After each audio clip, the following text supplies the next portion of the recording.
ఆంధ్రప్రదేశ్లో ఏం జరుగుతోంది, శాసనసభ్యులు కొందరు తెలుగుదేశం ప్రధానంగా కూటమిలోని తెలుగుదేశం శాసనసభ్యులు చేస్తున్న దందాలు ఏమిటి, అరాచకంగా మారుతున్నారు.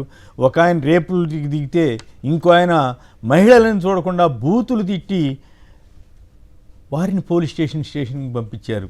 ఇక బెదిరింపులు, ఇంకొక ఆవిడేమో బెదిరింపులు, ఇసుక మాఫియా, తర్వాత ఇలాంటివి. ఇక మంత్రులు వాళ్ళ ఒక ఆయన భార్య ఏమో పోలీసులను బెదిరిస్తే ఇంకో ఆయన భార్య ఏమో ఏకంగా పోలీసులే ఆవిడికి జన్మదినోత్సవం జరిపారు. ఇక ఈ రెండో అంశం, పండగ రోజు కూడా పస్తులు తప్పట్లేదు. వరద బాధితుల బాధలు గాథల మీద వెళదాం. ఒకసారి ఏంటంటే వచ్చిన వార్తల ప్రధానంగా హైలైట్స్ చెప్తాను. దీనికి సంబంధించి ఎమ్మెల్యే కోనేటి ఆదిమూలం రేప్ ఆరోపణలకు గురైన టీడీపీ ఎమ్మెల్యే కోనేటి ఆదిమూలంపై కేసు నమోదైంది. అలాగే ఆయన రాజీనామా కూడా డిమాండ్ చేస్తున్నారు. చంద్రబాబుకి లోకేష్కి చెప్పినా కూడా, ఫిర్యాదు చేసినా కూడా అతని మీద చర్య తీసుకోలేదన్నది ఆ మహిళ వాపోతోంది. ఆళ్లగడ్డలో 100 మంది తన టార్గెట్ అని భూమా అఖిలప్రియ బెదిరించారని పత్రికల్లో వార్తలు వచ్చాయి. నేను అప్పుడే చెప్పాను, నాకు రెడ్ బుక్ ఉంది, అందువల్ల ఆ రెడ్ బుక్లో తను రాసుకున్న 100 మంది సంగతి చూస్తానని ఆవిడ హెచ్చరిస్తున్నారట. ఇక తిరువూరు ఎమ్మెల్యే కొలిగిపూడి శ్రీనివాసరావు బూతులు తిట్టి పోలీస్ స్టేషన్లో మహిళలను బంధించే ఏర్పాటు చేశారట.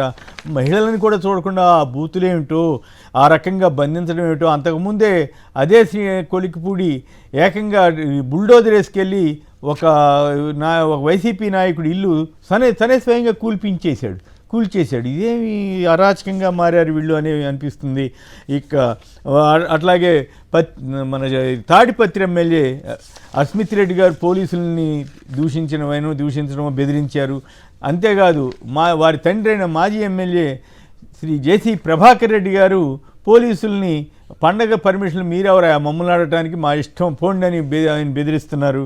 ఇలా రకరకాలుగా మంత్రి రాంప్రసాద్ రెడ్డి గారి భార్య పోలీసుల్ని బెదిరించిన వీడియో అప్పట్లో వైరల్ అయింది. అదే కాకుండా తాజాగా పవన్ కళ్యాణ్ గారు 3 రోజులు పనిచేసి ఆయన 3 రోజులు పవన్ కళ్యాణ్ క్యాంపు కార్యాలయానికి 82 లక్షలు అంటండి. ఆయన ఏం చెప్పారంటే, అసలు ఫర్నిచర్ కూడా నా ఖర్చుతోటి తెచ్చుకున్నానన్న ఆయన ఇప్పుడు 82 లక్షలు తెచ్చుకున్నారట. సో ఈ రకంగా ఎమ్మెల్యేలు మంత్రులు వ్యవహరిస్తున్న తీరు తీవ్ర విమర్శలు పాలవుతోంది. ఇక వరదలకు సంబంధించి పండగ నాడు కూడా పస్తులుండే పరిస్థితి విజయవాడలో ఉంటే తెలుగుదేశం మీడియా చాలా జాగ్రత్తగా పూర్తిగా పాజిటివ్ వార్తలతోటి కప్పిపుచ్చాలని, వాస్తవ సమస్యల్ని కనుమరుగు చేయాలని తీవ్రంగా తంటాలు పడుతోంది. ఈ రకంగా ముంపులోనే బాధితులు జీవన్మరణ పోరాటం చేస్తున్నారు. ఇప్పటికి కూడా ఆహారం కోసం ఈదుకుంటూ బాధితులు వస్తున్న దృశ్యాలు గుండెని తలపిస్తున్నాయి. అలాగే అయితే రేషన్ కోసం జనం ఇక్కడి నుంచి రేషన్ షాపుకి వెళ్ళాలని ముఖ్యమంత్రి గారు అన్నట్లుగా వార్తలు వచ్చాయి. ఇవి కాదన్నట్టుగా మళ్ళీ జనం దగ్గర నుంచి చందాలు వసూలు చేయాలని, మరి వచ్చిన డబ్బంతా ఏం చేస్తున్నారో చంద్రబాబు గారు, అసలు వేరే ఒక్క స్కీమ్ అమలు చేయకపోయినా కూడా ఇన్ని రకాల ఈ ప్రజలు విరాళాలు ఇవ్వాలని, ఈ వరద బాధితులకు కూడా డబ్బులు లేవని చెప్పటం, ఎందుకు ఇట్లా వ్యవహరిస్తున్నారో అర్థం కాని పరిస్థితుంది. వరద ముంపులో చిక్కున్న ఆటో వాలాలు ఒక్క సింగనగర్ ఏరియాలోనే 8,000 సుమారు 6,000 ఆటోలు అన్నీ కూడా మునిగిపోయినాయి. వాళ్ళ పరిస్థితి అగమ్యగోచరంగా ఉంది. అలాగే ఇంకా బాధితుల వైపు అసలు బాధిత ప్రాంతాల వైపు సీఎం, మంత్రులు, ఎమ్మెల్యేలు పెద్దగా వెళ్ళట్లేదు. మంత్రులు చంద్రబాబు మాత్రం వన్ షోతో అంటి ముట్టినట్లుగా ఉండటంతో వీళ్ళందరూ ఈ అధికారులు చాలా ఇబ్బంది పడుతున్నటువంటి పరిస్థితి. వాళ్ళు కూడా వార్డు సచివాలయ కార్యదర్శులు, ఓ కానిస్టేబుల్ మాత్రమే ముంపు ప్రాంతాల్లో కనిపిస్తున్నారంట. అన్నం తిని 4 రోజులైందంటూ కొందరు వాపోతున్న ఘట్టాలు కూడా సజీవ సాక్ష్యాలుగా కనపడుతున్నాయి. అలాగే ఇంకో విశేషం ఏంటంటే, బుడమేరు రెగ్యులేటర్ సంబంధించి, కాలువ గండ్లకు సంబంధించి ఇప్పుడు జగన్ ప్రభుత్వం మీద ఆరోపణలు చేస్తున్న వాళ్ళు నిజానికి రెగ్యులేటరు సడన్గా ఎత్తడం వల్ల విజయవాడ మునిగిపోయిందన్న దాన్ని కప్పిపుచ్చడం కోసం ఈ చేస్తున్న ప్రచారాన్ని వమ్ము చేస్తూ సోషల్ మీడియాలో ఇంట్రెస్టింగ్ వార్త వచ్చింది. చంద్రబాబు ప్రభుత్వంలో 2015లో పబ్లిష్ అయిన ఒక వార్త ప్రకారం ప్రాజెక్ట్ ఖర్చు 500 కోట్లకి 2015లో పెంచిన వాళ్ళు అప్పట్లో అధికారులకు ఆదేశాలు ఇచ్చారు. అయినా కూడా ఆ 2015-19 మధ్య ₹1 ఖర్చు పెట్టలేదు. ఇప్పుడు మాత్రం జగన్ ప్రభుత్వం మీద చెప్తూ అబద్ధాలు చెబుతూ 2019 ఈ బుడమేరు రెగ్యులేటర్ సడన్గా ఎత్తిన పాపం ఫలితంగానే విజయవాడ మునిగిందన్న వాస్తవాన్ని కప్పిపుచ్చడానికి ప్రయత్నాలు చేస్తున్నారు. వీటన్నిటి మీద చర్చలోకి వెళ్ళడానికి ముందుగా సంబంధిత కొన్ని వీడియోలు చూసి చర్చలోకి వెళ్దాం. నమస్కారం అండి. మాది పుట్రాల దక్షిణ మాలపల్లి అండి. ప్రతిభ వివో నుంచి మేము మా బుక్ కీపర్, మా ఎదువరకు ఉన్న బుక్ కీపరే మాకు కావాలని ఎమ్మెల్యే గారిని రిక్వెస్ట్ చేసి మాట్లాడదామని వచ్చామండి. వస్తే సార్ అన్నారు, మీరు ఏ ఊరు నుంచి వచ్చారని చెప్పేసి అన్నారు ఎమ్మెల్యే గారు. అంటే మేము పుట్రాల నుంచి వచ్చామండి అన్నాం. పుట్రాల నుంచి వచ్చారు, మీరు ముందు అర్జెంటుగా వెళ్ళిపోండి, మీరు ఇక్కడ ఉండొద్దు, మిమ్మల్ని ఏ నా కొడుకు పంపించిండు, వాటిని మీరు అర్జెంటుగా ఎక్కడి నుంచి వెళ్ళిపోతారా లేదని చెప్పేసి అన్నారు. అన్న తర్వాత మేము వెనక్కి వస్తున్నాం. వెనక్కి వచ్చిన తర్వాత మనం వివోల నుంచి కట్టుకోవద్దు, మనకిష్టమైన బుక్ కీపర్ని మనం ఉంచినప్పుడు మనం ఎందుకు కట్టుకోవాలి, మనం కట్టుకోవద్దు అని చెప్పేసి అన్నామండి. మాట బయటకు వచ్చేసిన తర్వాత వాళ్ళ ముందు అరెస్ట్ చేయండి అని చెప్పేసి కానిస్టేబుల్ గారిని, ఎస్ఐ గారిని ఇచ్చి మమ్మల్ని అరెస్ట్ చేసి ఇక్కడ తీసుకొచ్చారండి. అదే అండి జరిగింది. ఇదండి చెప్పేదా వదిలిపెట్టవుతాండి. ఇప్పటి వరకు మాకు మంచినీళ్ళు లేవు, టిఫిన్ కూడా చేయలేదండి. మేము పొద్దున్నే 6 గంటలకు వచ్చామండి ఇక్కడికి. మాకు టిఫిన్ లేవు, మంచినీళ్ళు లేవు, ఏమీ లేవండి. అన్వాంటెడ్ పీపుల్ ఉంటే ఫైండ్ అవుట్ చేసుకోండి, అంతేగాని అన్ని ఫెస్టివల్ జరుగుతాయి, it's our right. Only intimation will be there. We don't want your permission, we have right to do. మా ఊర్లో ఒక ఇంటిమేషన్ వస్తుంది మీకు, అంతే. మా ఊర్లో పండగ చేసుకుంటామని మా పల్లెళ్ళు, మా కాన్స్టిట్యూన్సీ లో it's our right to do. నువ్వు ఎవరు పర్మిషన్ ఇచ్చేదానికి? ఓన్లీ ఇంటిమేషన్ ఇస్తే సో దట్ మీరు మీ సెక్యూరిటీ పెట్టుకోండి. అన్వాంటెడ్ పీపుల్ ఉంటే ఫైండ్ అవుట్ చేసుకోండి, అంతేగాని అన్ని ఫెస్టివల్ జరుగుతాయి, it's our right. Only intimation will be there. We don't want your permission, we have right to do. నాకే క్యాంప్ ఆఫీస్ ఇస్తే నన్ను అడుగుతా ఉన్నారు, ఏం చేయమంటారు మరమ్మతులు, ఏం చేయగల అలా ఉంచండి అన్నాను. కొత్త ఫర్నిచర్ నేను కొనకండి, నేను తెచ్చుకుంటాను అవసరమైతే. నాకే క్యాంప్ ఆఫీస్ ఇస్తే నన్ను అడుగుతా ఉన్నారు, ఏం చేయమంటారు మరమ్మతులు, ఏం చేయగల అలా ఉంచండి అన్నాను. కొత్త ఫర్నిచర్ నేను కొనకండి, నేను తెచ్చుకుంటాను అవసరమైతే. సో ఘనమైన ఉప ముఖ్యమంత్రి గారు పవన్ కళ్యాణ్ గారు ఆ రోజు చెప్పిన విషయం అది. ఇప్పుడేమో మొత్తం అన్ని ఖర్చులకి కలిపి 3 రోజులు ఎక్కువ రోజులు కూడా లేడంటే ఆ క్యాంప్ ఆఫీస్లో, దానికి ఇన్ని లక్షలు ఖర్చు పెట్టాలని ఆయన జీవో తెచ్చుకున్నాడు. ఆయన ఇష్టం, ఇప్పుడు ఆయన పెత్తనం చేస్తున్నారు. కాబట్టి తిలక్ గారు చెప్పండి, ముందుగా ఈ విషయం మీద వెళ్దాం. తర్వాత పార్ట్లో 8:30 వరకు మనం నడుపుతాం కాబట్టి ఈ రెండో పార్ట్లో వరదల దాని మీదకి వెళ్దాం. ఎందుకు ఈ ఎమ్మెల్యేలంతా ఇంత బేభత్సంగా మాట్లాడుతున్నారు, ఇంత తయారయ్యారు? నిజంగా వాళ్ళందరినీ ఏమనాలి? ఉగ్రవాదులు అనాలా, ఈ జనాన్ని పీడిస్తున్న వాళ్ళు అనాలా? ఏమిటి ఇంత అరాచకంగా జరుగుతూ ఉంటే సీఎం ఏమో 1-2 ఎమ్మెల్యేల వల్ల చెడ్డ పేరు వస్తుందని మొన్న ఈ మధ్య డిక్లేర్ చేశాడు. నిజానికి సరే, ఆయన ప్రభుత్వం వల్ల వచ్చే చెడ్డ పేరు సంగతి పక్కన పెడితే ఎమ్మెల్యేల తీరుతెనులు, మంత్రుల వ్యవహార సరళ మీద మీ విశ్లేషణ చెప్పండి. నమస్కారం అండి కేశవ్ గారు. ముందుగా తల 5 నిమిషాల చొప్పున మాట్లాడితే మళ్ళీ మనం దీనికి కూడా వెళ్ళొచ్చు, రెండోసారి కూడా. చంద్రబాబు నాయుడు గారు ఈసారి ప్రమాణ స్వీకారం చేశాక గత 100 రోజుల పరిపాలన కనుక మనం పరిశీలిస్తే పార్టీ మీద, ప్రభుత్వం మీద ఆయనకి అదుపు తప్పింది. ఎమ్మెల్యేల మీద అసలు అదుపే లేదు. ఆయనకి ఇందుకు కారణం పూర్తిగా ఆయన బాధ్యతలన్నీ కూడా, అధికారాలన్నీ కూడా ఆయన కుమారుడికి అప్పగించారు. ఆయన కుమారుడు దూకుడు, దుందుడుకు వ్యవహారం అనేది అందరికీ తెలిసిందే. ఆయన ఎన్నికలకు ముందే రెడ్ బుక్, వార్నింగ్లు, వదిలిపెట్టడం ఇలాంటి మాటలన్నీ వాడారు. తర్వాత ఈ రాష్ట్రంలో పోలీస్ శాఖ అనేది ముఖ్యమంత్రి కంట్రోల్లో ఉందా, లేదా తెలుగుదేశం పార్టీ కార్యాలయంలో కూర్చొని ఈ పోలీస్ శాఖ వ్యవహారాలు పర్యవేక్షిస్తున్న 3 ఐపీఎస్ అధికారుల చేతుల్లో, రిటైర్డ్ పోలీస్ అధికారుల చేతుల్లో ఉందానండి అది అందరికీ తెలిసిన విషయం.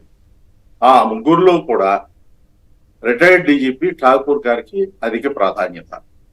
ఆయన చెప్పిన ఆదేశాలు, ఈ 3 ఐపీఎస్లు చెప్పినటువంటి ఆదేశాల ప్రకారం పోలీసులు నడుచుకోవాల్సి వస్తుంది. ఎమ్మెల్యేల మీద వాళ్ళు ఏం చేసినా కానీ అరెస్టులు ఉండవు. వాళ్ళ మీద ఇప్పుడు కొలికిపూడి శ్రీనివాసరావు గారి మీద తిరువూరులో బుల్డోజర్తో వెళ్ళి ఒక ఇల్లు కొలగొట్టారు, కేసు నమోదు చేశారు. ఎందుకు అరెస్ట్ చేయలేదు? అది ఎవరికి అర్థం కాదు. ఇలాంటి కేసులు చాలా ఉన్నాయి. ఇప్పుడు ఆ రకంగా ఎమ్మెల్యేల మీద కేసులు నమోదు చేయడం తప్ప అరెస్టులు అనేవి జరగడం లేదు. ఎమ్మెల్యేలు కాదు, ఎమ్మెల్యేల మనుషుల మీద కూడా కేసులు నమోదు చేసినప్పటికి కూడా అరెస్టులు జరగడం లేదు.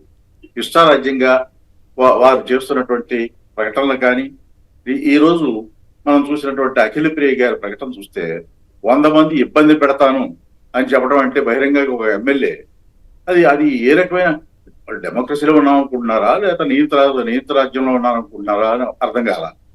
ఈ రకమైన స్టేట్మెంట్లు ఇవ్వడం వలన ఏ రకమైన సందేశం ఇస్తున్నారు అది వాళ్ళు జవాబు చెప్పుకోవాల్సింది. చంద్రబాబు నాయుడు గారికి ఎక్కడ కూడా అదుపు కనపడట్లేదు. ఆయన చిరాకు పడుతున్నారు, అసహనం వ్యక్తం చేస్తున్నారు. ఈ రకంగా వ్యవహరిస్తే ఎలా నీ ఒక్కడే పనిచేసుకోవాలని కూడా విసుక్కుంటున్నారు. అందువల్ల ప్రతి విషయంలో కూడా ఒక ఎమ్మెల్యేలే కాదు, మంత్రుల విషయంలో కూడా ఆయన కంట్రోల్ తప్పింది. అది ఎందుకో కారణం తెలియట్లేదు. లోగడ ఆయన ముఖ్యమంత్రిగా పనిచేసినప్పుడు కొంత అడ్మినిస్ట్రేషన్ మీద పూర్తి కంట్రోల్ ఉండేది. ఈసారి అది లేదు. ఆయన అధికారులు చెప్పిన మాట వింటలేదని ఆయన అంటున్నారు. పవన్ కళ్యాణ్ గారు అయితే ఓపెన్ గా చెప్పేశారు అధికారులు నా మాట వింటలేదని. ఇది తర్వాత ఎమ్మెల్యేల విషయంలోనూ ఆఖరికి మంత్రుల విషయంలో కూడా ఆయన మొన్న అసహనం వ్యక్తం చేశారు. ఈ మంత్రులు పనిచేయట్లేదు, వాళ్ళ మీద కూడా చర్య తీసుకుంటారని చెప్పేసి, వరద ప్రాంతాల్లో పనిచేయట్లేదు అని చెప్పేసి వాళ్ళ మీద కూడా చర్య తీసుకుంటారని కూడా హెచ్చరించారు. ఈ రకమైన ప్రకటనలతో ప్రభుత్వ అధికార యంత్రాంగం మీద అదుపు తప్పింది అనేది చాలా స్పష్టంగా కనిపిస్తుంది కేసరి. రైట్. ఆంజనేయ రెడ్డి గారు ముందుగా మీరు మాట్లాడండి, తర్వాత శివశంకర్ గారు మీకు సమాధానం చెప్తారు. అన్నిటికీ శివశంకర్ గారు సమాధానం చెప్పాలి కదా. అంతే కదా, మరి మీరు కూడా బాధ్యులే కదా, మీరు సమాధానం చెప్పాలి యాక్చువల్గా వీటన్నిటికీ. ఈ ఎమ్మెల్యేల అరాచకాలన్నిటికీ ఆంజనేయ రెడ్డి గారు కూడా బాధ్యత వహించాలి. ఎందుకంటే కూటమి ప్రభుత్వంలో మీరు భాగస్వాములు అన్న సంగతి మర్చిపోయి మాట్లాడితే కుదరదు. లేదా గత ప్రభుత్వంలో 5 సంవత్సరాలు జరిగిన అరాచకాలు కూడా శివశంకర్ బాధ్యత వహించాల్సి ఉంటుంది, వాటికి సమాధానం చెప్పాలి. ఓకే. ఎనీవే, కేసర్ గారు, మీకు పెద్దలు తిలక్ గారు చాలా సీనియర్ జర్నలిస్ట్, ఆయన సోదరుడు శివశంకర్ చాలా రోజుల తర్వాత మీతో కలిసి చర్చలో పాల్గొనడం చాలా సంతోషంగా ఉంది. ముందుగా వినాయక చవితి శుభాకాంక్షలు తెలియజేస్తున్నాను.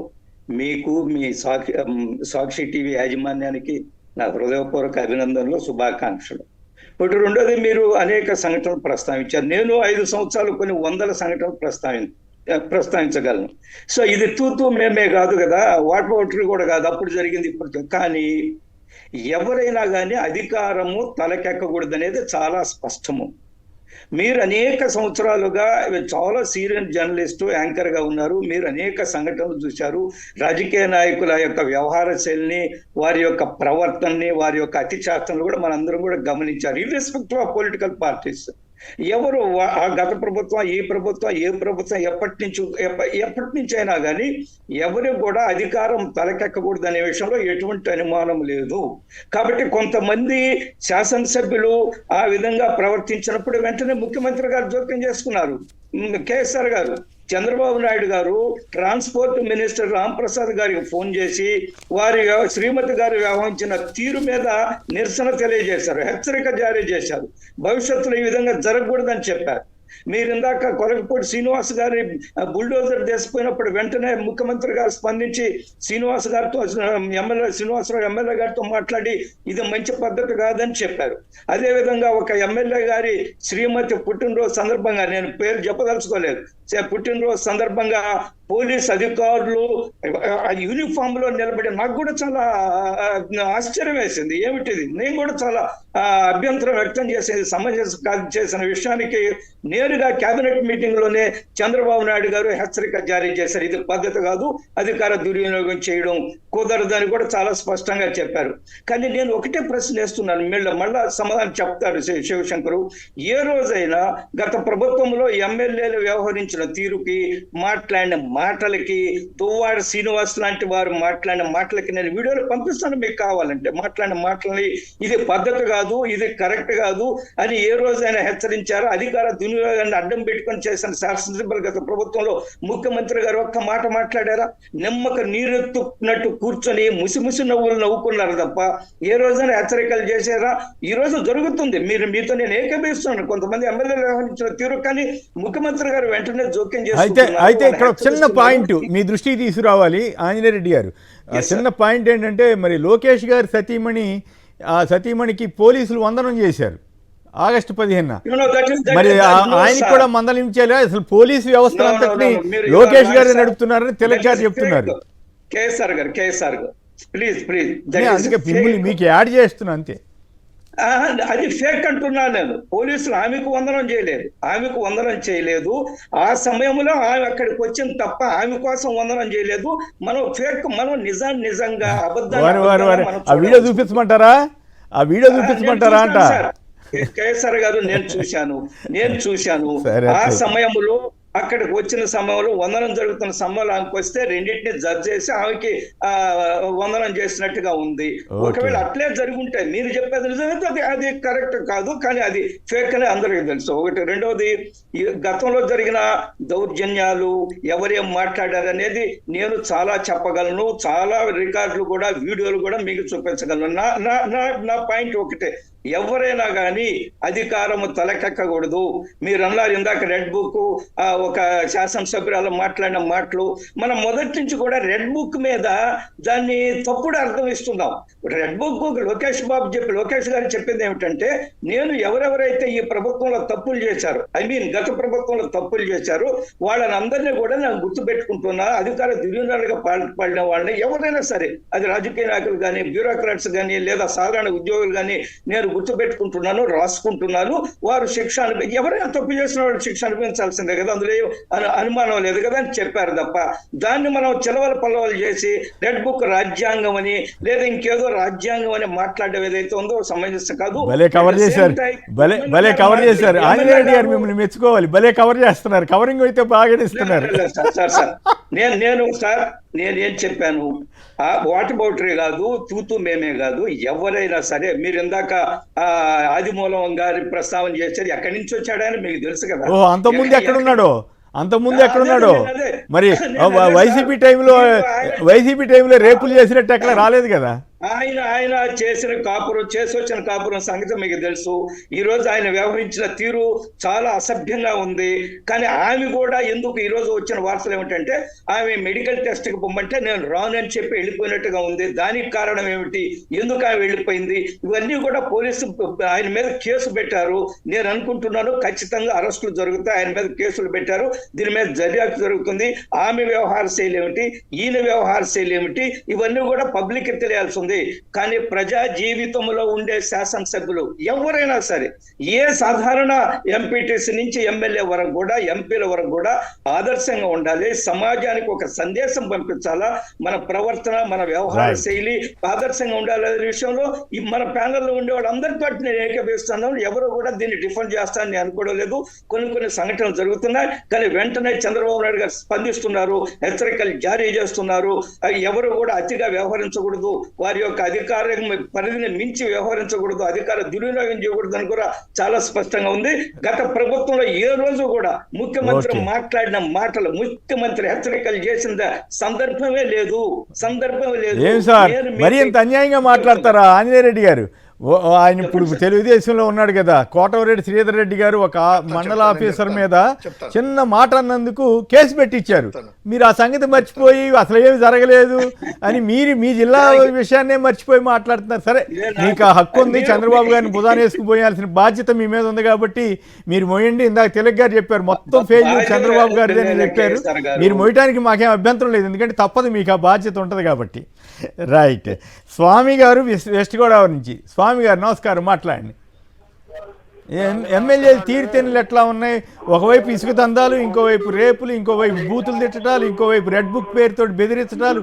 ఏమవుతుంది ఈ సమాజాన్ని? మొత్తం ఎమ్మెల్యేలు పట్టి పీడిస్తున్నారా? చంద్రబాబు గారి కంట్రోల్ లేకుండా పోయిందని తిలక్ గారు అంటున్నారు, మీరేమంటారు? మొత్తం లోకేషే కొందరు రిటైర్డ్ ఆఫీసర్లు నడుపుతున్నారని కూడా ఆయన చెప్పారు. రెడ్ బుక్ పరిపాలన జరుగుతుంది. ఓకే, ఆంజారెడ్డి అన్నారు. ఆంజారెడ్డి గారు రాత్రి మాట్లాడుతూ వైఎస్ రాజశేఖర రెడ్డి గారు జగన్మోహన్ రెడ్డి గారికి ఆ ఏడు తెలుసు, ఈయన తెలుసు అని చెప్తా ఉంటారు. ఎవరు? ఆంజారెడ్డి గారు రాత్రి TV9 లో TV5 లో అదే చెప్తాడు ఆయన. ఆయనకేం తెలుసు, ఈయనేం తెలుసు ఏంటి ఆ టీవీని కూడా మనకెందుకు విషయం చెప్పండి. అదే కదా, విజయవాడ గోడలా కట్టారు, కాలేజీ కట్టారు కదా. ఈయన చరిత్రలో, ఈయన 40 ఏళ్ళ చరిత్రలో ఒక గుర్తుండిపోయే విషయం చెప్పాలండి. చంద్రబాబు నాయుడు గుర్తుండే విషయం, గుర్తుండిపోయే విషయం చెప్పాలండి ఆంజనేయుడి గారిని. ఓకే, ఇతర టీవీలో జరిగిన చర్చలు వాటి గురించి మనం ప్రస్తావించాల్సిన అవసరం లేదు. Okay, right. ఓకే, కృష్ణమోహన్ గారు కాకినాడ. కృష్ణమోహన్ గారు చెప్పండి, ఎమ్మెల్యేల దందాలు, గొడవలు వీటన్నిటి మీద మీరేమంటారు? ఇప్పుడు గతంలో కొన్ని జరిగి ఉండొచ్చు, అప్పుడు చర్య తీసుకున్నారు, అరెస్టులు చేశారు, అవేమి జరగలేదన్నట్టుగా ఆంజనేయుడి గారు పిక్చర్ ఇస్తున్నారు. అది వేరే విషయం, ఆయన బాధ అయింది కాబట్టి మనం ఏం కాదనలేం. కానీ ఇప్పుడు జరుగుతున్న దాన్ని ఎట్లా అది చూస్తారు? ఎంత అరాచకంగా జరుగుతున్న ఏ గవర్నమెంట్లో అయినా జరిగిందా? ఎమ్మెల్యే గారు పాలిటిక్స్ ఇవన్నీ కూడా డైవర్షన్ పాలిటిక్స్ అండి. ఇది డైవర్షన్ పాలిటిక్స్. నెక్స్ట్ ఇంకోటి ఏంటంటే, మన వ్యాన్లు పెట్టారండి, 33 వ్యాన్లు 99 వ్యాన్లు పెట్టారు. అవును, అది ఫస్ట్ లో ఎందుకు పెట్టలేదండి? ఈ 3 రోజులు దాని మీద చంద్రబాబు నాయుడు గారు బొమ్మలు వేయించుకుని అవన్నీ వేయించుకుని రావడానికి లేట్ అయింది. అవన్నీ ఏ ఛానల్ చూపిస్తాడేమో అని చెప్పి వీళ్ళు ఏంటంటే ఎమ్మెల్యేలు గొడవలు, ఆ గొడవలు, ఈ గొడవలు అన్ని తెర మీద తీసుకొస్తారు. అట్లా కాదు కదా, జరుగుతున్న వాటిని కూడా దృష్టిలో పెట్టుకోవాలి. ఎమ్మెల్యేలు మహిళల్ని బూతులు తిట్టడం ఏమిటి, పోలీస్ స్టేషన్కి పంపటం ఏమిటి, ఆ పోలీసు ఆయన అరెస్ట్ చేశానని చెప్పటం ఏమిటి? మరి మనోహర్ గారు ఉన్నారండి, అక్కడ ప్రమాణ స్వీకారం చేశారు, వెంటనే రైస్ మిల్లుల మీద దాడి వచ్చేసారు. ఎవరు? నాదెండ్ల మనోహర్ గారు అక్కడ ప్రమాణ స్వీకారం చేశారు, ఇక్కడ రైస్ మిల్లుల మీద దాడి చేశారు. ఎందుకు? ద్వారంపూడి మీద కోపంతో అక్కడ మునిగిపోతుంటే పౌర సరఫరాల శాఖ మంత్రి వెంటనే వేళ్ల ఎందుకు తెప్పించలేకపోయింది. దాని చంద్రబాబు నాయుడు గారు బొమ్మను ఈ బొమ్మలు అయ్యారు. మరి పవన్ కళ్యాణ్ గారు ఇంత ఖర్చు పెట్టాడంట, ఎట్లా ఉంది అది? కరెక్ట్ అయినా అట్లా? ఆయన ఫర్నిచర్ కూడా నేనే తెచ్చుకుంటానన్న ఆయన ఇప్పుడు ఏకంగా 82 లక్షలకి జీవో తెచ్చుకున్నా అంట. అంటే ఆయన గురించి అంబటి రాంబాబు గారు ఎప్పుడో చెప్పారు, ఆటలో అరటిపండి ఆయన. ఆటలో అరటిపండి నిజంగానే. చంద్రబాబు గారికి పవన్ కళ్యాణ్ చేస్తున్న భజన చూస్తే ఆశ్చర్యం వేస్తుంది. ఇప్పుడు మంచి అయితే ఓకే, ఇది బాగా చేశారు, ఇది ఇక్కడ బాగా జరగలేదని చెబితే పర్వాలా. అసలు ఏక దాటిన భజన చేస్తున్నాడు. సరే, భజన చేయడానికి ఆయన ఎన్నుకున్నారేమో కానీ. రైట్, శివశంకర్ గారు చెప్పండి, మీ ప్రభుత్వంలో జరగలేదా అంటున్నారు ఆంజనేయ రెడ్డి గారు. ఇప్పుడు జరుగుతున్న వాటిని చంద్రబాబు గారు తప్పు లేదన్నట్లుగా ఆయన మాట్లాడుతున్నారు.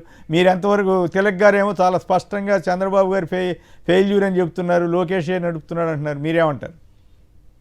ఒకటి సార్, గత ప్రభుత్వము 5 సంవత్సరాలు తీసుకొని ఈ రోజు 90 రోజులు కంపేర్ చేసుకున్నా కూడాను 90 రోజుల్లో వాళ్ళు ఏం చేశారు, 5 సంవత్సరాల్లో ఏంటి అనేటువంటిది ప్రజలకు తెలుసు.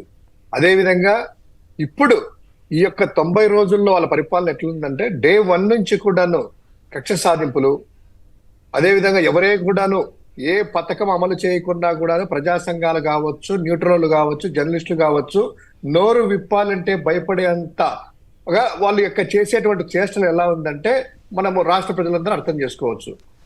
ఏదో అంటారు కదా ఒక సామెత, ఆవు చేల్లో మేస్తే దూడన గట్టున మేస్తుందని. సాక్షాత్తు చంద్రబాబు గారు వారి సుపుత్రుడే ఈ విధంగా అరాచకాలు, ఈ విధంగా లా అండ్ ఆర్డర్ కంట్రోల్ లేకుండా పూర్తిగా విచ్చబడిగా వదిలేసిన రోజు కార్యకర్తల దగ్గర నుంచి ఎమ్మెల్యేలు, మంత్రుల వరకు ఎందుకు కంట్రోల్లో ఉంటారు సార్? ఫస్ట్ వాళ్ళు స్వీయ నియంత్రణలో ఉండి ఎవరికైనా చెప్పినా కూడాను వాళ్ళు వింటారు.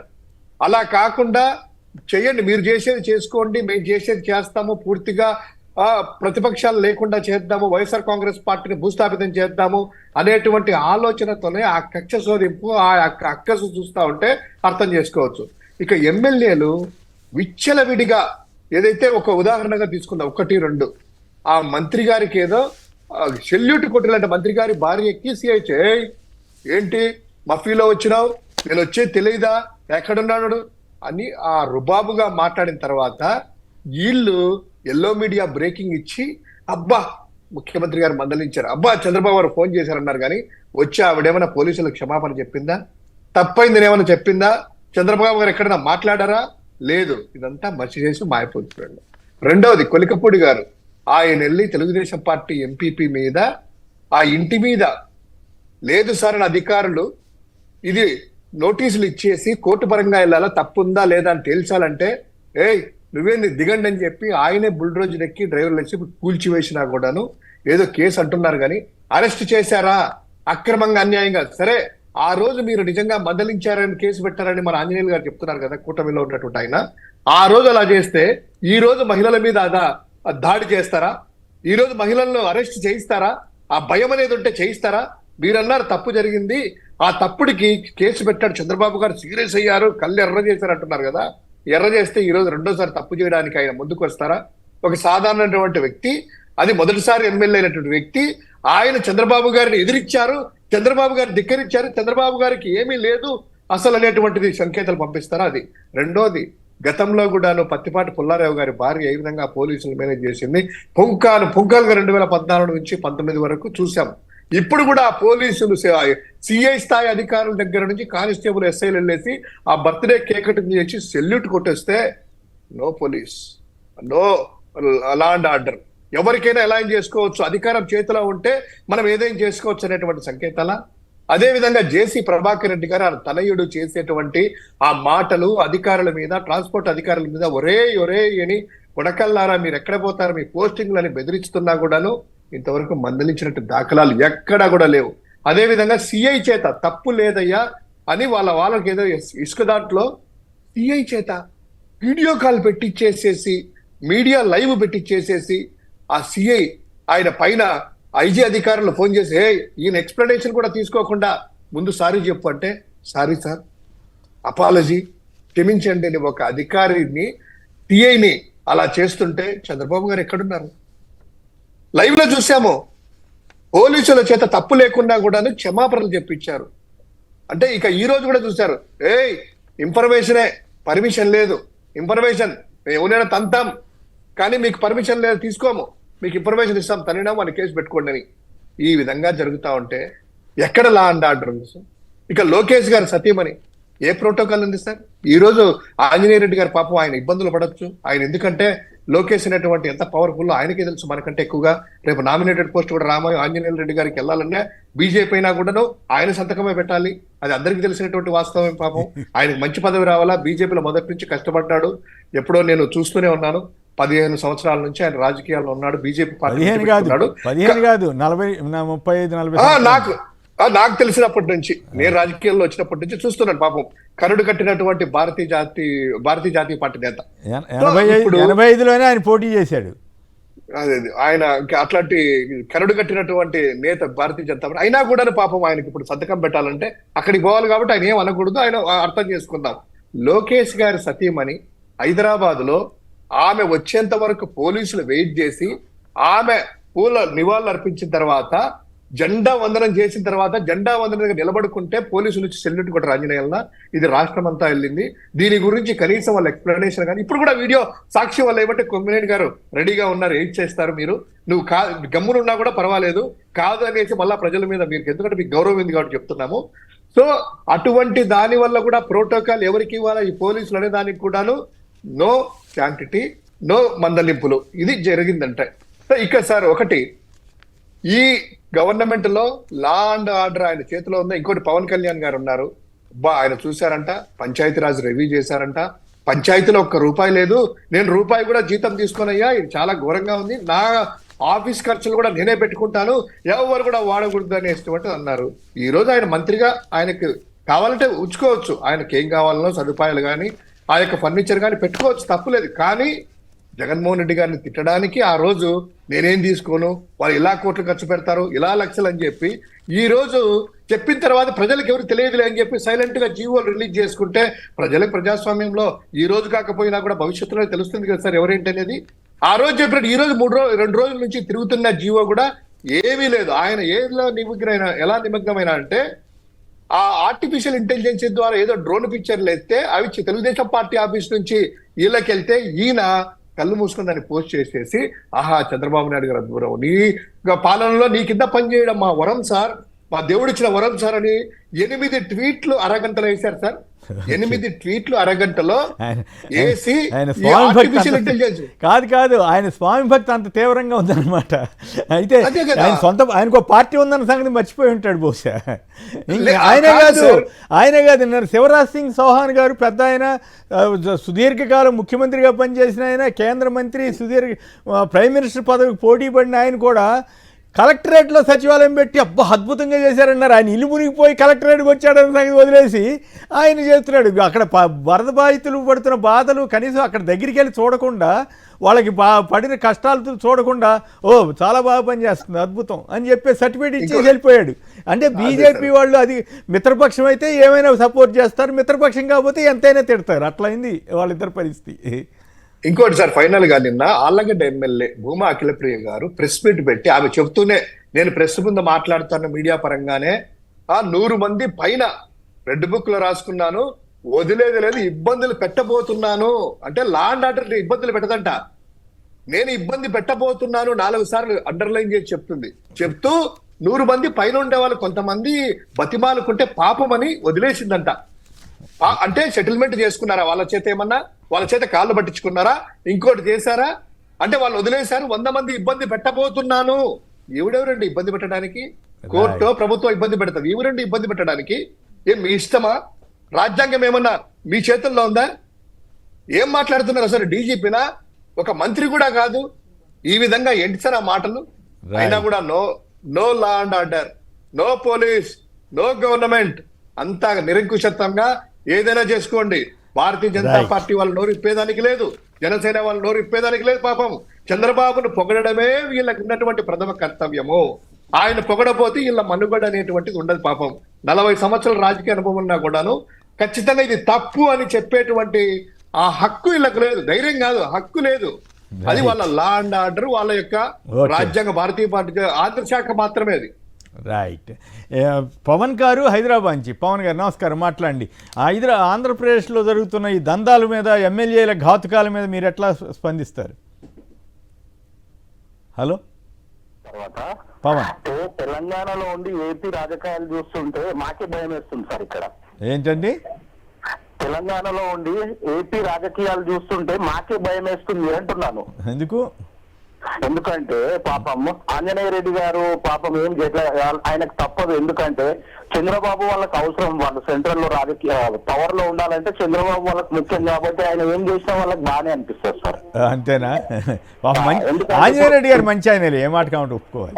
లేదు సార్, నేను పర్సనల్ గా అనట్లేదు సార్. మనము ఇప్పుడు అక్కడ చూస్తున్నాం కదా సార్, అటాక్స్ అవి కానీ, పోలీసులు ఒక్కొక్కరి ఇంటి మీద కానీ, లీడర్స్ మీద కానీ, కార్యకర్తల మీద కానీ ప్రత్యక్షంగా వీడియోలతో సహా ఉన్నా కానీ అక్కడ ఏమి ఒక బీహార్ యూపీ లాట్ అయిపోయింది సార్. అట్లుంది పరిస్థితి, భయపడే పరిస్థితి అయిపోయింది. సోషల్ మీడియా ఇదివరకు ఎంత అరాచకంగా మాట్లాడినా వాళ్ళ మీద ఏదైనా కేసు పెట్టంగానే గైమని పడేవాళ్ళు, వెంటనే కోర్టుల దగ్గరికి వెళ్ళి స్టేలు తెచ్చేసుకునేవాళ్ళు.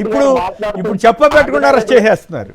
అదే ఆంజనేయ రెడ్డి గారు మాట్లాడుతుంటే మాటువంటి సామాన్యులకు ఎంత నవ్వు వస్తుంటదంటే, కళ్ళ ముందులో చూసుకుంటా కూడా ఆయన మళ్ళీ చంద్రబాబును మెచ్చుకోవడం అంటే చాలా గ్రేట్ సార్ వీళ్ళు. సరే, ఆయన ఏం చేస్తాడు? కేంద్ర మంత్రి వచ్చి పొగిడి వెళ్తే కేంద్ర మంత్రి తప్పదు సార్, ఎందుకంటే వాళ్ళకి అధికారం కావాలి కదా. కాదు, ఆయన ఇల్లు మునిగి కలెక్టరేట్కి వస్తే అబ్బో సచివాలయం కలెక్టరేట్ లో పెట్టారని ఆశ్చర్యపోయాడు ఆయన. చిన్న పిల్లలకు కూడా తెలుసు సార్ అది ఇల్లు మునిగి వచ్చిందని. Okay right. ఏదైనా ఒక మర్యాద కోసం బాగా చేశారులేండి అంటే ఒక పద్ధతి, పర్వాలేదు. బాధితుల దగ్గర సచివాలయం మునిగిపోయి కలెక్టరేట్ లో పెట్టాలంటే బాగుండేది కదా. నిజం వాస్తవం అదే కదా. సచివాలయంలోకి వెళ్ళలేక కిలోమీటర్ దూరంలో సచివాలయం వదిలేసి 2.5 కిలోమీటర్ కలెక్టరేట్ ఎందుకు వచ్చారు? రైట్. గుడివాడ నుంచి శ్రీనివాస్ గారు నమస్కారం, మాట్లాడండి. ఇక నెక్స్ట్ సబ్జెక్ట్కి వెళ్దాం. నమస్కారం, మాట్లాడండి. ప్రభుత్వ వైఫల్యము గురించి నాలుగు నాయక్ గారు చెప్పారు చక్కగా స్పష్టంగా. 3 రోజుల ముందే తెలిసినా సరే ఇది ప్రభుత్వం పట్టించుకోకుండా ఇవాళ ఇక్కడ నుంచి కృష్ణా జిల్లాకి కైకూరు కాడి నుంచి ఉమ్మడి కృష్ణా జిల్లాలో మాది నందివాడ మండలం కాడి నుంచి మొత్తం కూడా ఇళ్ళకి వచ్చే పరిస్థితి. ఆ హై స్కూల్ నుంచి కూడా వాటర్ కాలం పొంగి హై స్కూల్లో కూడా వచ్చేస్తున్నాయి. అటువంటి దౌర్భాగ్యం నేను నాకు 40 సంవత్సరాలు, నేను 30 ఏళ్ళ నుంచి 15 ఏళ్ళు బాల్యం, 30 ఏళ్ళ నుంచి ఎప్పుడు చూడాలి ఇటువంటి వరద. ఇలా వైద్యుల వల్ల ఈ రోజు ఊళ్ళో ఒక నీళ్లు వచ్చేసేసి పూర్తిగా దెబ్బతింది. మా పంటలేంటి, పశువులేంటి అన్ని కూడా వదిలేసి వాళ్ళు పెట్టిన గారికి వచ్చి నించుంటే అసలు ఏం చేయాలి దిక్కుదారి స్థితిలో ఉన్నారు జనం అందరం కూడా. రైట్. ఇది మా గాథలు. కాదుగా ఈనాడు ఆంధ్రజ్యోతి వాళ్ళకి ఇప్పుడు ఈ కష్టాలు నష్టాలు ఏం కనపట్ల. ఇంతవరకు జగన్ గారు వాలంటీర్లు పెట్టి ఇంటింటికి పంపించి చేసినా కూడా నాన్న అరాచకంగా రాశారు. అప్పుడేమో పత్రికా స్వేచ్ఛ అంట, ఇప్పుడు బాధితులు చెబుతున్న విషయాలు చెబుతుంటేనే అట్లా రాస్తారా ఇట్లా రాస్తారా. నా వసంత కృష్ణ ప్రసాద్ గారు ఏకంగా ఉగ్రవాది అన్నట్టు, ఆయన మొన్నటిదాకా వైసీపీలో ఉన్నాడు, అది వేరే విషయం. మరి ఆ రకంగా అరాచకంగా మారి వార్డులు మారి రెగ్యులేటర్ ఎందుకు ఎత్తారా అంటే దానికి సమానం చెప్పకుండా ఈ రకంగా చేస్తున్నారు. ఇంత దుర్మార్గంగా ఒక ప్రభుత్వం మారకూడదు. పస్తులుండే పరిస్థితి, పండగ రోజున కూడా, వినాయక చవితి రోజున కూడా జనం పస్తులుండే పరిస్థితి ఎందుకు దాపురించింది? ఎందుకు ప్రభుత్వం ఇంత ఘోరంగా విఫలమైంది? మొదటి 4 రోజులైతే మరీ ఘోరంగా ఉంది, ఆ తర్వాత కాస్త బెటర్ అయిందని అంటున్నారు. కానీ బట్ ఇప్పటికి కూడా లోతట్టు ప్రాంతాల వాళ్ళు కానీ చాలామంది లక్షల మంది ఇబ్బందులు పడుతూనే ఉన్నారు. వాళ్ళని ఏం చేయలేక నిస్సహాయంగా ఎందుకు చంద్రబాబు ప్రభుత్వం చేతులెత్తేసింది? మరోవైపు ఆయన అన్ని చోట్ల తిరుగుతున్నట్టు కనపడుతూ ప్రచారానికి ఎక్కువ తాపత్రయపడుతున్నారన్న విమర్శలు వస్తున్నాయి. చంద్రబాబు గారు ఈ వరద బాధితులందరికీ మేము ఇవ్వలేకపోయాం, 15,000 మందికే ఇచ్చాం, 86,000 మందికి అంతకు ఇవ్వాలని చెప్తూ మళ్ళీ ఎల్లుండి నుంచి రేపు నుంచి మీరు రేషన్ షాపులకి పొండి అన్నారు. అంటే వాళ్ళు చావాలా ఏంటి అసలు? ఎందుకు మళ్ళీ అంతలోనే వ్యవస్థలన్నింటినీ విధ్వంసం చేయాలని ఎందుకు అనుకుంటున్నాడు? వాలంటీర్ల ద్వారా ఇంటింటికి పంపించిన వ్యవస్థ నుంచి, రేషన్ వాహనాల ద్వారా ఇంటింటికి పంపించిన పరిస్థితి నుంచి ఇంత ఘోరమైన వరదల్లో కూడా వరద బాధితులు అసలు ఇంతవరకు ఇళ్ల నుంచి బయటకు వచ్చే పరిస్థితి లేకపోతే వాళ్ళందరూ వచ్చి తీసుకోవాలని చెప్పడం ఏమిటి? ఆయన అంత గొప్ప సీనియర్ నేత అయితే. మరి చూద్దాం ఒకసారి ఆ వీడియో చూసిన తర్వాత చర్చలో కూడా. ఎల్లుండి నుంచి 2 డేస్లో ప్రతి ఒక్క ఫేర్ ప్రైస్ షాపులో పెడతాం. అందరూ వచ్చి ఆ ఫేర్ ప్రైస్ షాపులను తీసుకుంటారు. ఆధారంగా ఇవన్నీ డిస్ట్రిబ్యూషన్ అవుతాయి. ఎల్లుండి నుంచి 2 డేస్లో ప్రతి ఒక్క ఫేర్ ప్రైస్ షాపులో పెడతాం. అందరూ వచ్చి ఆ ఫేర్ ప్రైస్ షాపులను తీసుకుంటారు. ఆధారంగా ఇవన్నీ డిస్ట్రిబ్యూషన్ అవుతాయి.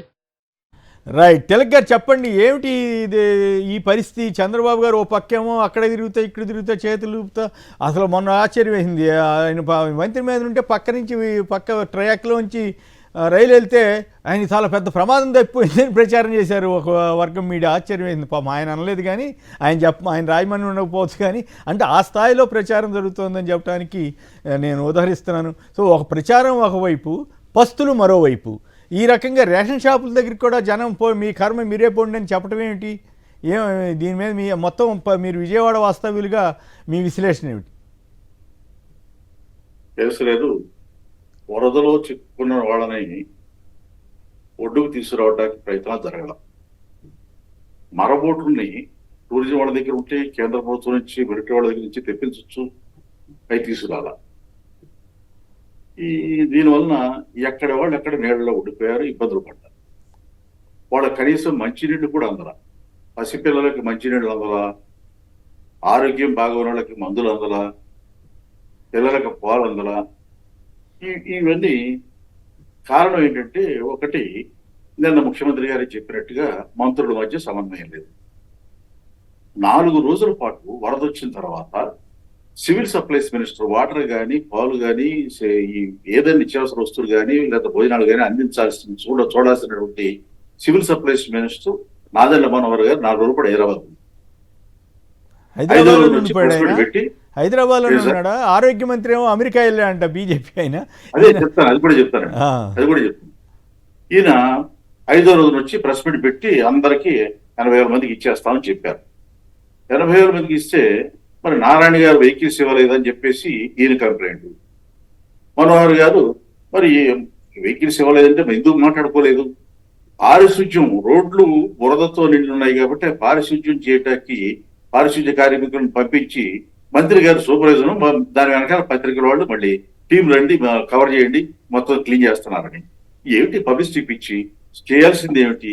ఈ వెహికల్స్ సప్లై చేయలేదని చెప్పేసి మనోహర్ గారు చెప్పారు.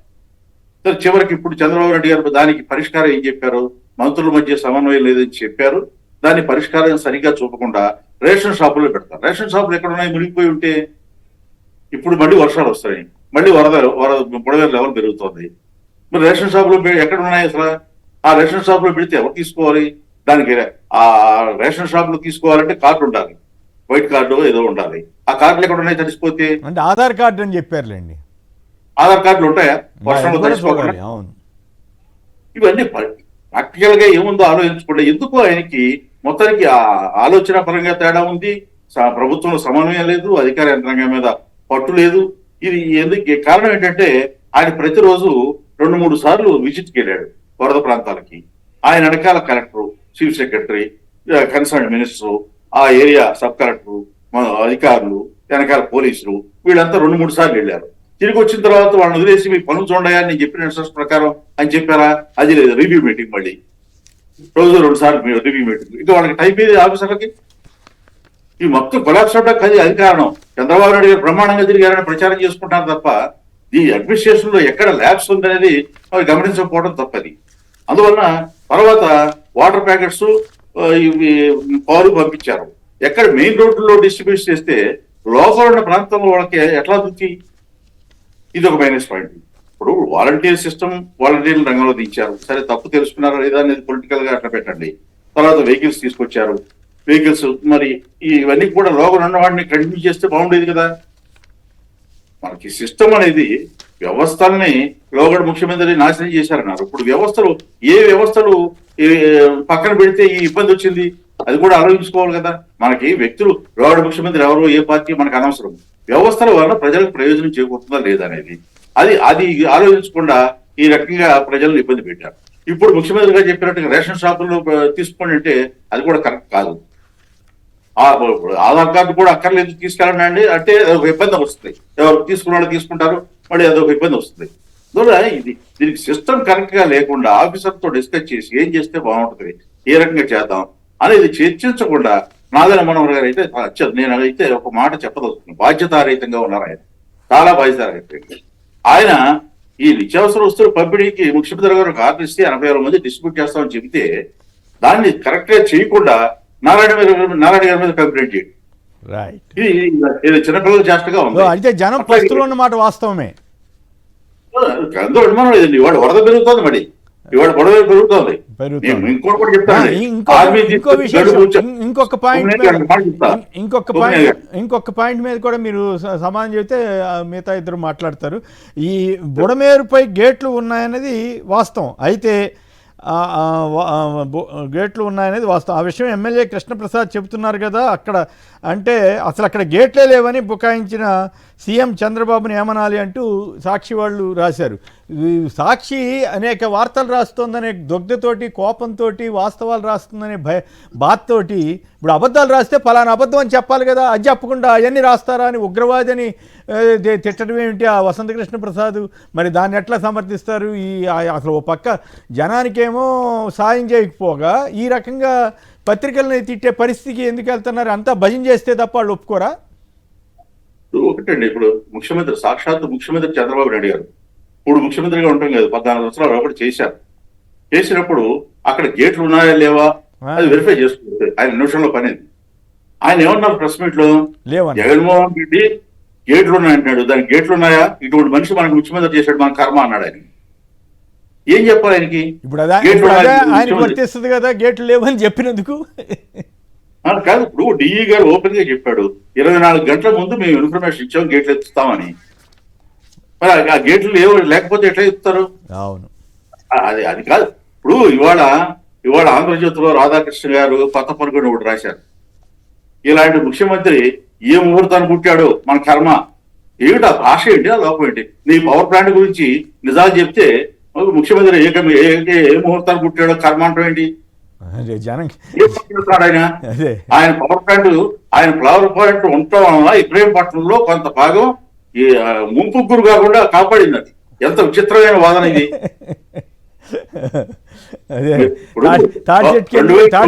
ఎక్కామంటే దూడ మేత కోసం అన్నట్టు అనమాట. ఇప్పుడు ఆయన చెప్పినట్టు ఆయన వాదన నిజమైతే కృష్ణానదిలో నీళ్లు ఫ్రీగా వెళ్తున్నాయా? 5-6 వేల కోట్ల మించి అట్లా. పైగా 2014 జనవరిలో కిరణ్ కుమార్ రెడ్డి గారు ఒక జీవో ఇచ్చారు. అవును. ఆయన క్యాన్సిల్ చేసినటువంటి లైసెన్స్ పునరుద్ధరిస్తూ ఎన్ఓసిని పునరుద్ధరిస్తూ ఆ తర్వాత 2009 సెప్టెంబర్ లో చంద్రబాబు నాయుడు గారు వచ్చిన తర్వాత ఆయనకి మళ్ళీ ఈ పర్మిషన్ ఇస్తూ అందులో కండిషన్ ఏంటి, పక్కన ఛానల్ రాధాకృష్ణ ఖర్చుతో తవ్వాలని తవ్వాడా 14 నుంచి 24 ఇది తవ్వాడైనా ఎందుకు కండిషన్ ఫుల్ఫిల్ చేయాలా? కండిషన్ ఫుల్ఫిల్ చేయకపోయినా ఎందుకు పర్మిషన్ కంటిన్యూ చేస్తున్నారు? ఇంకొక పాయింట్ జనానికి ప్రజలకు కూడా తెలియాలి, వ్యూవర్స్ అందరికి కూడా తెలియాలి. నాకు బాగా గుర్తు, ఆ రోజుల్లో ఆయన ప్లాంట్ పెడుతున్న రోజుల్లో చంద్రబాబు గారు అనుమతి ఇచ్చినప్పుడు రైతు సంఘాలు వాళ్ళందరూ కూడా తీవ్రంగా వ్యతిరేకించారు, ఇంక్లూడింగ్ తెలుగుదేశం నాయకుడు అప్పుడు మైలవరంకి ఆ ప్రాంతానికి ప్రాతినిధ్యం వహిస్తున్న వడ్డే శోభనాద్రీశ్వరరావు కూడా వ్యతిరేకిస్తే ఆ తర్వాత మేనేజ్ చేసి కింద మీద పడ్డారు. అది పచ్చి వాస్తవమో కాదో ఆయనే ఆత్మపరిశీలన చేసుకోవాలి. అప్పుడు రైతులంతా ఎందుకు వ్యతిరేకించారో తెలీదా? సరే, ఇక ఇప్పుడు పత్రిక చేతిలో ఉంది, ఏమైనా రాసినా నడుస్తుంది. రైట్. శ్రీనివాస్ గారు తాడేపల్లి నుంచి. శ్రీనివాస్ గారు నమస్కారం, మాట్లాడండి సంక్షిప్తంగా. నమస్కారం, మాట్లాడండి. ఆంజనేయ రెడ్డి గారికి మాట్లాడాలండి. ఏమంటారు? ఆంజనేయ రెడ్డి గారు మ్యాన్ ఇన్ డిమాండ్. సంక్షిప్తంగా. ఇదివరకు ఆయన బీజేపీ, అవును, ఇప్పుడేమో కూటమి ఆయన, అవును, అది మాట్లాడుతున్నారు. అంతేలే, అట్లా మరి ఆయన సమర్థించాలి కదా. మనం 2వ వర్షన్ కోసం ఆయన పెట్టి ఆయన్ని రిక్వెస్ట్ చేసి ఆయన వచ్చారు. అయితే ఆయన వాదన ఆయన చెబుతాడు, కాకపోతే మనం ఆయన వాదనని మళ్ళీ తిరస్కరించవచ్చు, కానీ ఆయన వ్యక్తిగతంగా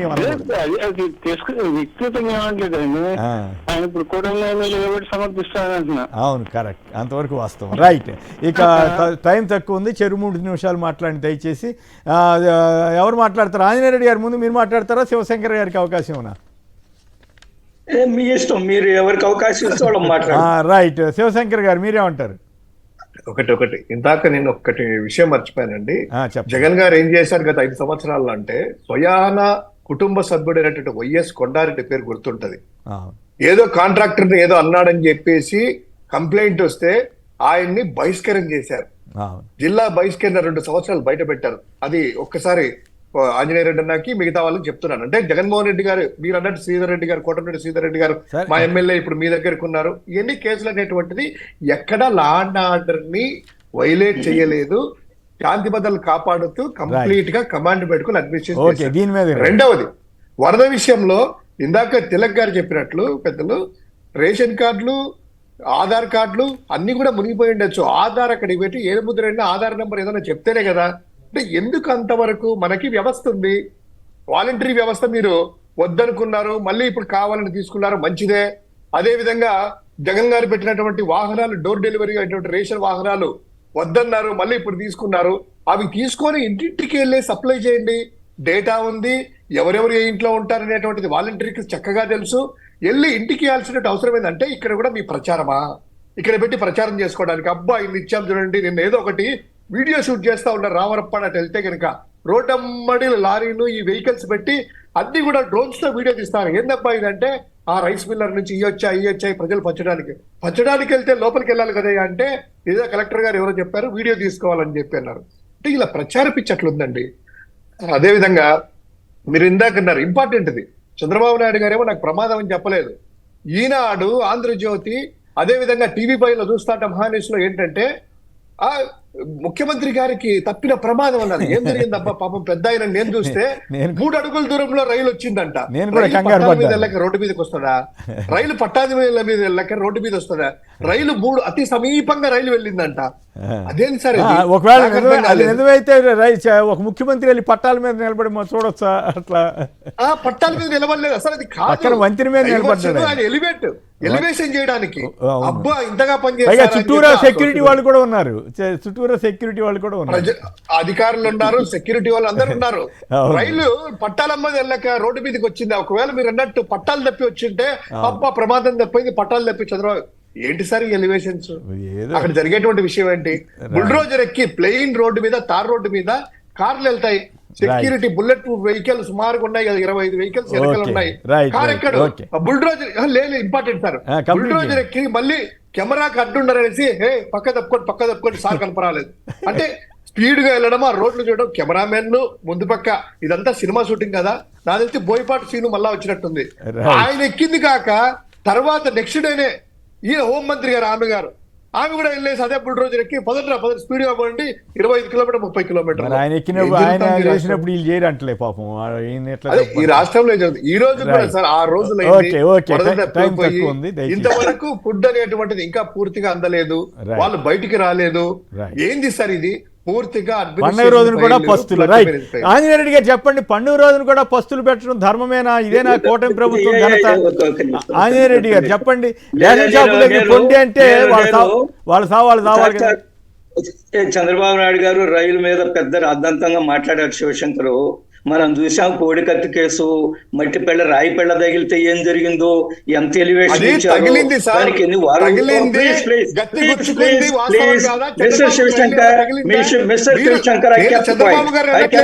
దయచేసి మీరు ఉండండి, ఇది పద్ధతి కాదు. కేసర్ గారు ఇది పద్ధతి కాదు. ఆయన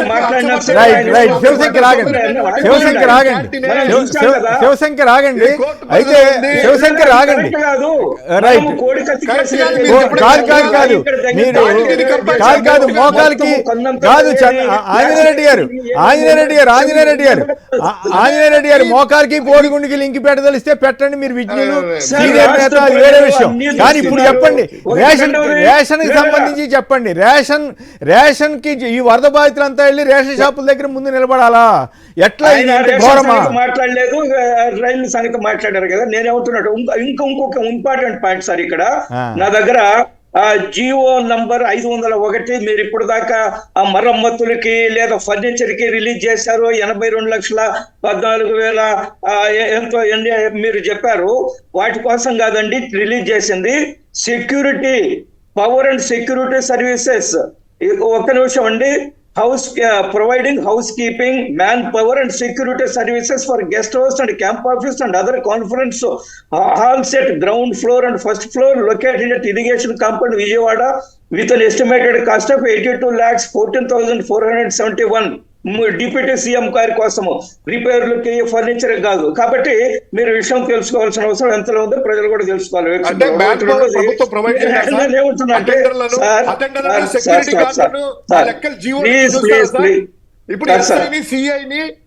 సెక్యూరిటీ గార్డ్లని, అటెండర్లని ప్రొవైడ్ చేయడానికి జీవోలు ఇస్తారా?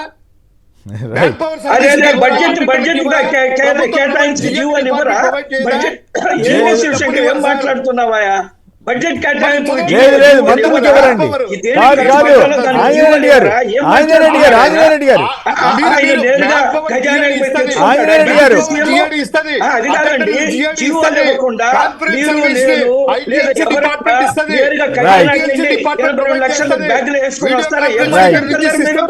ఏం మాట్లాడుతున్నారు మీరు? జీవోలు ఇవ్వకుండా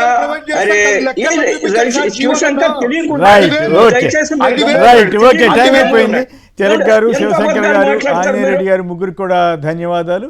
ఏదేమైనా చంద్రబాబు గారు ఈ ప్రచారార్భాటం కంటే రేషన్ షాపుల దగ్గరికి వరద బాధితులను వెళ్ళమని చెప్పడం అనేది పద్ధతి కాకపోవచ్చు. వారు దాన్ని పునరాలోచించుకుని ప్రజల వద్దకే వాటన్నింటినీ సరుకుల్ని సరఫరా చేస్తే వారందరికీ పండగ రోజు కనీసం భోంచేయడానికైనా అవకాశం ఉంటుంది. దయచేసి ఆ విషయాన్ని గమనించాలని విజ్ఞప్తి చేస్తూ